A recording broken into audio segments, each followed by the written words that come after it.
स्वामी महाराज ही एक अशी शक्ती आहे की ज्याच्यासाठी तुम्हाला कुठेही व्यक्त व्हायची गरज नाहीये. जसं स्वामींना म्हणतो आपण ब्रह्मांड नायक म्हणतो, अनंत कोटी ब्रह्मांड नायक, त्या पद्धतीने या ग्रंथाला यती म्हणजे काय, साक्षात परमेश्वर स्वामी समर्थ महाराजांना दिलेली ती उपमा आहे, ते यती. आणि गंध म्हणजे आपल्या प्रत्येकाला असणारं त्यांच्याबद्दलचं प्रेम, म्हणून ते यतिगंध. प्रत्येकासाठी एक विहित कार्य लिहून ठेवलंय, नेमून ठेवलंय, फक्त त्याची एक योग्य वेळ यावी लागते.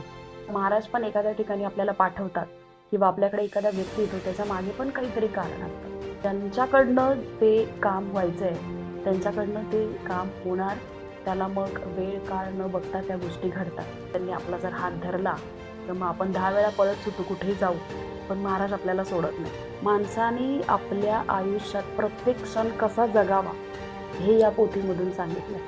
आपल्या आसपास प्रत्येक व्यक्ती जे आहेत ना, त्या प्रत्येकाला महाराजांनी काहीतरी काम दिलेलं आहे. महाराजांच्याच सेवेत काय, कुठल्याही सद्गुरूंच्या कुठल्याही ग्रंथासाठी मला असं वाटतं सगळ्यात मोठा एकच नियम आहे की तुमच्या मनाची शुद्धता पाहिजे. बरोबर, कुणीतरी सांगितले आणि म्हणून मी करणार, पण मला त्यातलं गंधच नाही, मला कळतच नाही काय, पण तुम्ही करताय म्हणून मी करणार, ते काय अर्थ नाही. ज्याची निर्मिती, ज्या ह्या सृष्टीचं काळचक्र जिथून सुरू आहे, ज्यामुळे सुरू आहे, बरोबर, तर ते विटाळ कसं काय असू शकतं? साधा प्रश्न असतो लोकांना, हो आम्ही स्वामींची आता सेवा करायला लागलो, नेमकी सेवा काय करायची? अगदी ते पण या यतिगंधात दिलेलं आहे. प्रत्येकाच्या आयुष्यातले 2च दिवस महत्वाचे आहेत, तो म्हणजे जन्माचा आणि मृत्यूचा.